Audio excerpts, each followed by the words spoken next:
اے فرشتے تو گواہ رہنا، انہوں نے میرے بارے میں جیسا گمان کیا اب میں ان کے ساتھ ویسا ہی سلوک کروں گا۔ اللہ تبارک و تعالیٰ کے ساتھ یہ گمان جس طرح بندہ کرے گا اللہ تعالیٰ اس کے ساتھ اسی طرح کا سلوک فرمائے گا۔ اس کو ارحم الراحمین ہی تصور کرو۔ ہمیشہ رب تبارک و تعالیٰ مہربان ہے اور مہربان ہی اس کی طرف گمان کرنا بھی چاہیے مومن کو۔ انشاءاللہ العزیز مہربانی ہوگی، اور بلکہ دلوں کا قرار اور سکون بھی رب تعالیٰ ہی عطا کرتا ہے۔ اے میرے عزیزو، یہ تمہیدی باتوں کے بعد میں اب عرض کرنا چاہتا ہوں، محرم الحرام کے مہینے میں کربلا کے واقعات سنتے ہی رہتے ہیں۔ میرے عزیزو، ہم بچپن سے لے کر اب تک ہر سال کربلا میں ہونے والے عظیم حادثے کو سنتے بھی آ رہے ہیں۔ 14 صدیوں گزر جانے کے بعد بھی اس واقعے کو یاد کرتے ہیں تو آنکھیں بھیگ جاتی ہیں۔ اس میدان میں، وہاں کے ریگزاروں میں رسول کریم صلی اللہ تعالیٰ علیہ وسلم کے اہل بیت کا جو امتحان تھا وہ کتنا سخت تھا، کتنا کٹھن تھا۔ کسی ایک کے ساتھ کوئی معاملہ ہو جائے تو سمجھ میں آئے، امام عالی مقام سید الشہداء امام حسین رضی اللہ تعالیٰ عنہ کو کتنا بڑا امتحان دینا پڑا ہوگا۔ ایک نہیں، اپنے خاندان کی 29 لاشیں انہوں نے اٹھائی ایک دن کے اندر، اپنے خاندان کی۔ کٹھن وقت ہو۔ پھر دوسرے ان کے اصحاب اور رسول اللہ کے صحابہ بھی اس میں موجود ہیں، اور دوسروں کے بچے بھی اس میں موجود ہیں۔ کل ملا کر 72 لوگوں کی وہاں پر جانیں گئی ہیں، شہادت کا جام انہوں نے نوش کیا ہے، لیکن ہر گھڑی امام حسین ہر موت کو دیکھتے رہے۔ آج کبھی تصور کرنا، ہمارے گھر میں کسی ایک فرد کا انتقال ہو جائے تو گھر پورا عجیب سا ہو جاتا ہے، پورے گھر کا سکون غارت ختم ہو جاتا ہے۔ ہم میں سے کوئی کھانا پینا نہیں چاہتا، ہمارے باپ کا انتقال ہو یا بیٹے کا انتقال ہو یا بھائی یا ماں کا انتقال ہو۔ لیکن امام حسین کی وہ بات مجھے یاد آتی ہے جب اپنے جوان بیٹے علی اکبر کی لاش پر گھوڑے دوڑتے ہوئے بھی دیکھ رہے تھے۔ اپنے سگے بھتیجے امام قاسم کا سر الگ کر دیا تھا یزیدیوں نے، اور اس سر کو اپنی گود میں رکھ کر کے بیٹھے ہوئے تھے۔ اپنے سگے بھائی حضرت عباس علمبردار کے، ان کے آنکھوں کے سامنے دونوں ہاتھ کاٹے گئے تھے، اور حضرت عباس کے سینے میں نیزہ مار کر کے انہیں گرایا گیا تھا۔ اتنا ہی نہیں میرے عزیزو، امام حسین اس خونی منظر کو اپنی آنکھوں سے دیکھیں جب 6 ماہ کے علی اصغر کو لے کر پانی طلب کرنے گئے تھے تو یزیدیوں نے گلے پر تیر ایسا لگایا تھا کہ خون کا فوارہ مولا حسین کے چہرے پر آ کر لگ گیا۔ پورے کربلا کے واقعات پڑھنے کے بعد میں نے محسوس کیا، اتنے پورے واقعے گزر جانے کے بعد بھی ایک چیز کربلا میں نہیں ہوئی، باقی سب آفتیں آئی ہیں، ایک چیز نہیں ہوئی۔ وہ کیا ہے؟ امام حسین کے زبان سے کوئی شکایت نہیں ہوئی، کوئی شکوہ نہیں تھا۔ یہ نہیں تھا کہ سارے بجلیاں ہم پر گر پڑی ہیں، اس خاندان کا کون ہے؟ سوائے زین العابدین کے اس پورے خاندان میں کوئی مرد باقی نہیں رہا۔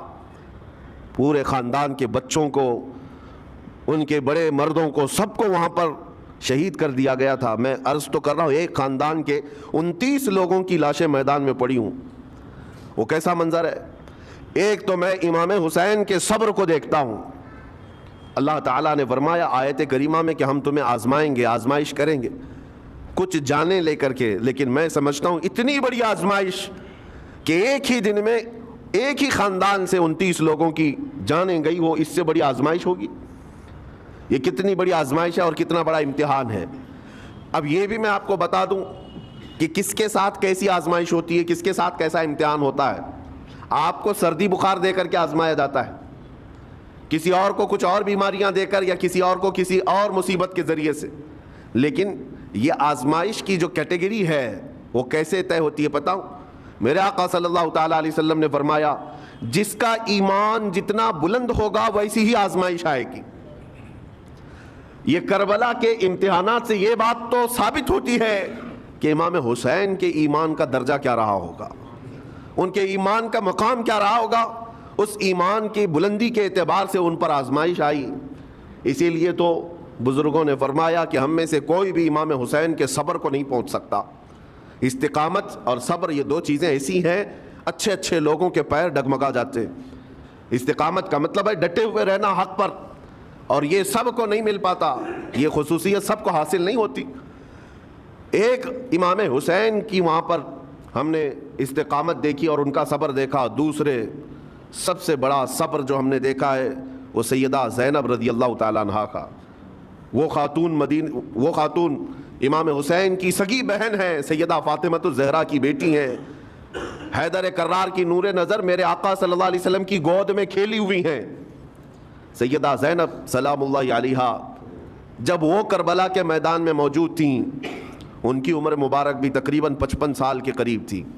55 سال کی اگر خاتون میدان میں یہ تمام خونی مناظر دیکھ رہی ہو، ہماری عورتوں کو آپ جانتے ہیں کہ ایک چھوٹی سی مصیبت پر واویلا مچاتی ہیں، اور سیدہ زینب وہ ہیں جن کے خود سگے شہزادے عون اور محمد ان کی آنکھوں کے سامنے مارے گئے تھے اور ٹکڑے کیے گئے تھے۔ سیدہ زینب سلام اللہ علیہا اس پر بھی خاموش رہی، لیکن اندازہ کرو جب سارے شہید ہو گئے تھے، امام حسین اپنے خیمے سے نکلنے کو تھے، جب کربلا کے میدان میں خود گھوڑے پر سوار ہونے کو تھے، جانتے ہیں یہ منظر کیسا رہا ہوگا۔ عورتیں تو ماتم کرتی ہیں ایسے حالات میں، لیکن وہ اہل بیت کی عورتیں تھیں۔ سیدہ زینب خود کھڑی ہوئیں اور اپنے خیمے میں امام حسین کو لے گئیں۔ ایک صندوق تھا پرانا، اس کو کھول کر کے اس میں سے ایک جبہ نکالا اور کہا میری ماں نے مجھے یہ وصیت کی تھی کہ جب حسین میدان میں اترنے کی اس کی باری آئے تو اس دن ہو سکتا ہے وہ مجھے یاد کرے، زینب اگر تو اس دن باقی رہے، تو اس دن زندہ رہے تو اپنے ہاتھوں سے یہ حسین کو جبہ پہنانا۔ سیدہ زینب سلام اللہ علیہا انہوں نے خود اپنے ہاتھوں سے امام حسین کو یہ لباس پہنایا۔ کیا اس مقام پر کوئی اتنی طاقت رکھتا ہے کہ پورا گھر لٹ گیا ہو اور اپنے سگے بھائی کو جبہ پہنا کر کسی شادی میں نہیں پھر جنگ کے میدان میں اتار رہے ہو؟ اس خاتون کے استقامت پر لاکھوں سلام۔ سیدہ زینب سلام اللہ علیہا وہ معمولی خاتون نہیں ہے، صبر کا پہاڑ تھیں۔ میں آپ کو بتاؤں، مصیبت کے وقت ایک بار کسی کا قتل ہو جائے تو وہ ایک موت ہے، لیکن یہاں پر کربلا کے میدان میں سیدہ زینب جتنی موتیں دیکھ رہی تھی، ہر موت پر ایک موت کی تکلیف ہے، ہر موت پر ایک موت کی تکلیف، لیکن وہ صابرہ و شاکرہ رہیں۔ پوری تاریخ میں ڈھونڈ کر کے آپ نکالیں، کہیں پر بھی سیدہ زینب نے نہ اپنے بال نوچے، نہ کپڑے پھاڑے، نہ چہرے پر ہاتھ مارا، بلکہ ایسا صبر کا دامن پکڑی رہیں کہ پوری زندگی بھر انہوں نے صبر کی تلقین کی تمام خواتین کو۔ گھر لٹانا، گھر کٹانا کوئی، سر کٹانا کوئی تم سے سیکھ جائے، جان عالم ہو فدا اے خاندان اہل بیت۔ امام زمن فاضل بریلوی رحمۃ اللہ علیہ نے فرمایا ہے، سر کٹانا، گھر لٹانا کوئی تم سے سیکھ جائے، جان عالم ہو فدا اے خاندان اہل بیت۔ عزیزان گرامی وقار، یہاں پر ان حالات کے بعد میں آپ کو ایک بات ضرور کہنا چاہوں گا۔ مصیبتیں ہمارے گھر بھی آتی ہیں، آفتیں، تکلیفیں ہمارے گھر بھی آتی ہیں، لیکن کیا ہم ان مصیبتوں کا سامنا کرتے ہیں، استقبال کرتے ہیں؟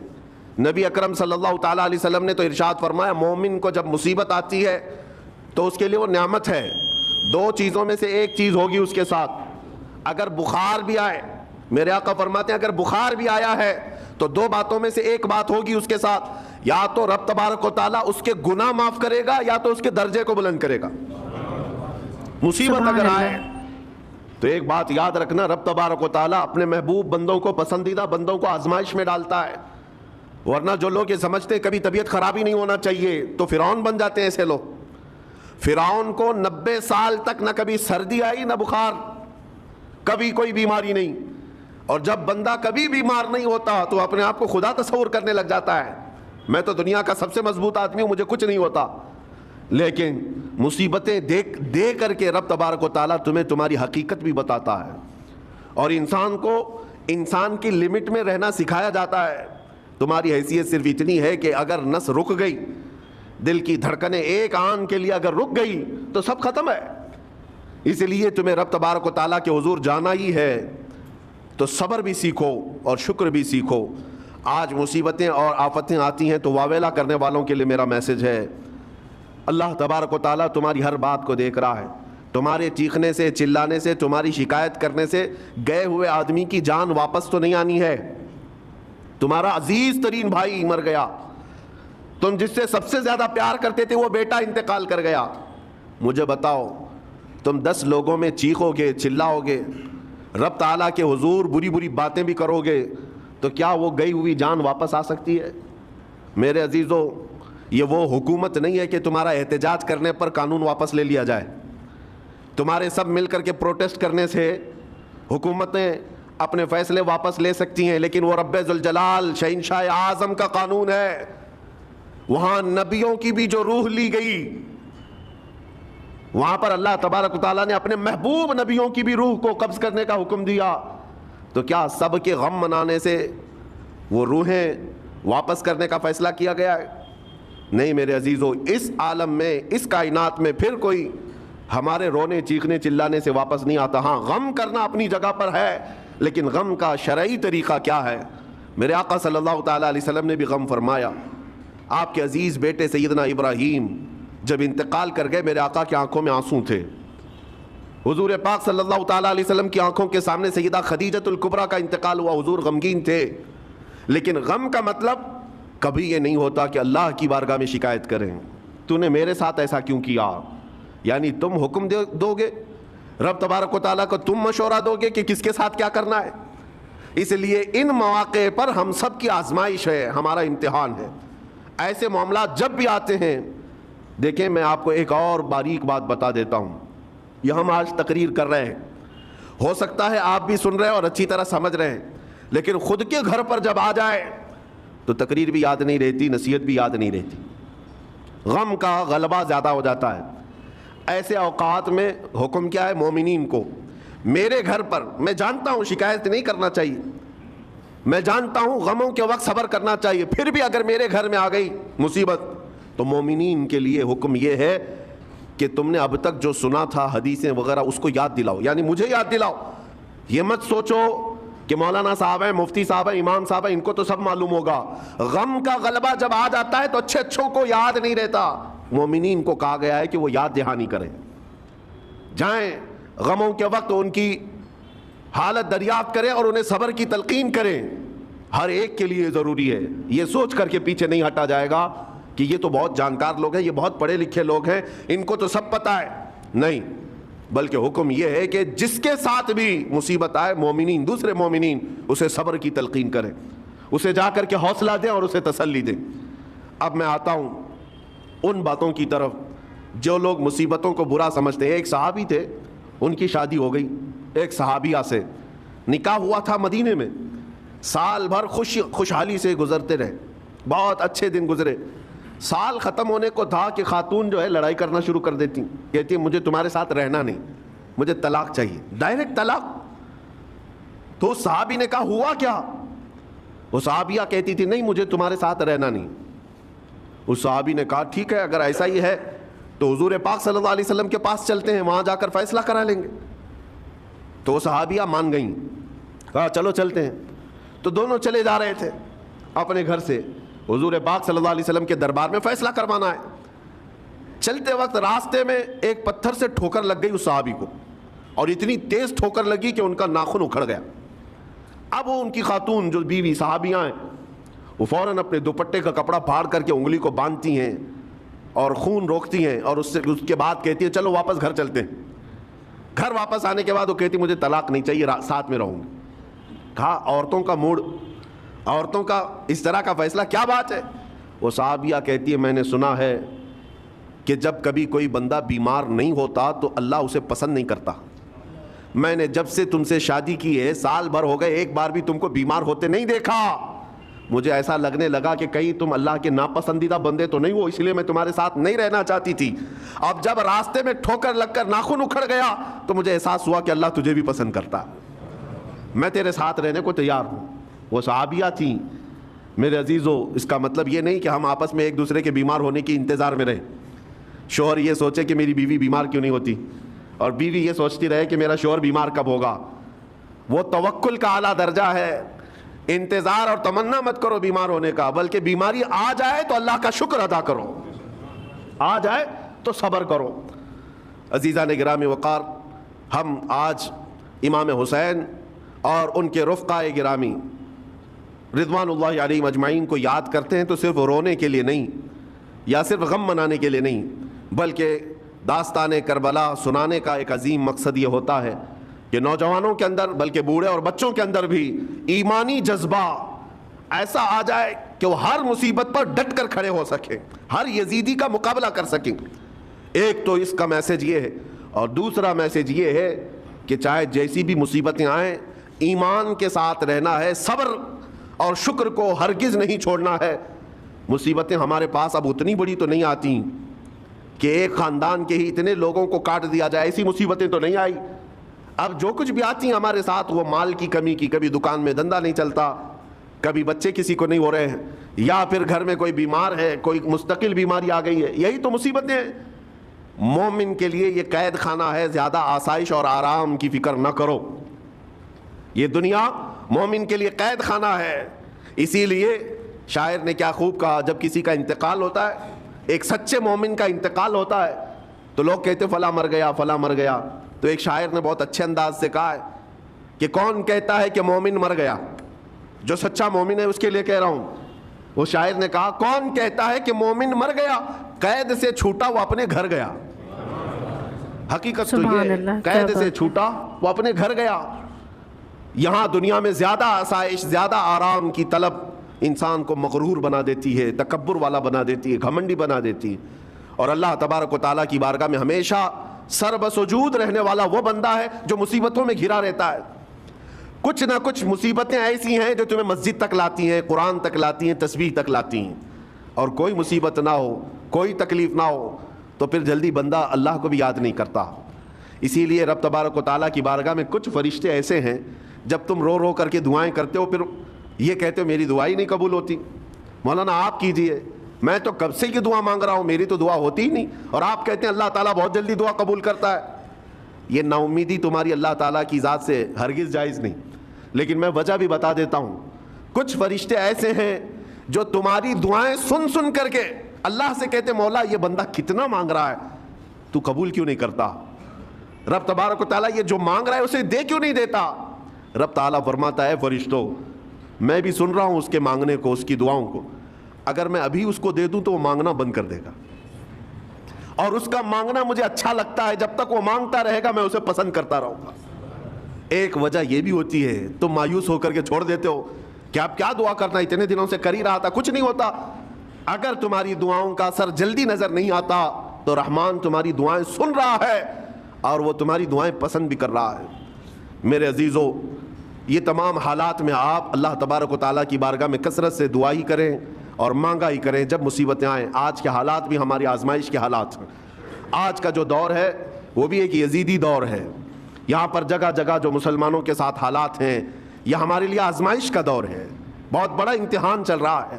ان حالات میں مسلمانوں کو چاہیے وہ اپنے ایمان کے ساتھ ڈٹے رہیں, استقامت.